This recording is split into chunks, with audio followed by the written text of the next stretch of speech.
Hello everyone, तपाईहरु सबैलाई technology Nepal YouTube च्यानलमा स्वागत छ। च्यानलको यो फर्स्ट भिडियो रहेको छ, त्यसैले हामी बेसिकबाटै सुरु गर्ने छौं। यो भिडियोमा म तपाईहरुलाई कसरी आफ्नो फेसबुकको नाम एक शब्दको बनाउने भनेर सिकाउने छु। सामान्यतया हामी सबैको फेसबुकमा दुई शब्दको नाम हुन्छ, तर कसैलाई आफ्नो नाम एक शब्दको मात्र राख्न मन लाग्यो भने तपाईहरुलाई यो भिडियो उपयोगी हुन सक्छ। अब ढिला गर्दिन, लेट्स बिगिन द भिडियो।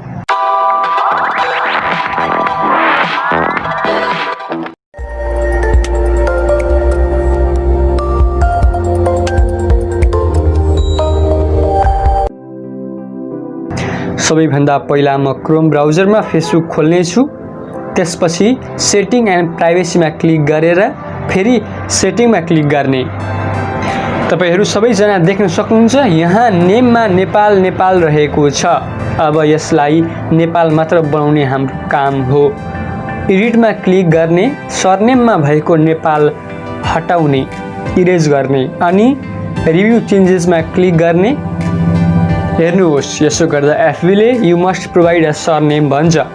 तपाईहरुको समस्या यहाँबाट सुरु हुन्छ। अब एकदमै ध्यान दिएर हेर्नुहोस् है। होममा जान्छु हामी। मैले आफ्नो लोकेसन चेन्ज गरेर इन्डोनेसिया बनाउने छु। त्यसको लागि म होला VPN युज गर्दै छु। VPN भनेको भर्चुअल प्राइभेट नेटवर्क हो। यसले तपाईको लोकेसन चेन्ज गर्नमा हेल्प गर्छ। यसरी मैले आफ्नो लोकेसन इन्डोनेसिया बनाइसके साथीहरु, तपाईहरु देख्न सक्नुहुन्छ। अब म फेरि सेटिङ्स एन्ड प्राइभेसीमा जाने छु अनि सेटिङ्स, त्यसपछि ल्याङ्ग्वेज एन्ड रिजनमा क्लिक गरेर फेसबुक ल्याङ्ग्वेजलाई इन्डोनेसियन बनाउने छु अनि सेभ चेन्जेस गर्ने छु। अब जेनरलमा आएर नाम एडिट गर्ने, पछाडीको नेपाल हटाएँ मैले, सेभ चेन्जेस गर्ने। एफबीले पासवर्ड मागेको छ। मैले आफ्नो पासवर्ड हालेको छु। तपाईहरुले पनि आफ्नो पासवर्ड हाल्नुहोस्। तपाईहरुलाई भाषा बुझ्न गाह्रो हुँदा क्रोमले ट्रान्सलेट पनि गरिदिन्छ आफै। अब सेभ चेन्जेस गर्ने। हेर्नुहोस्, एफबी नाम नेपाल भइसक्यो।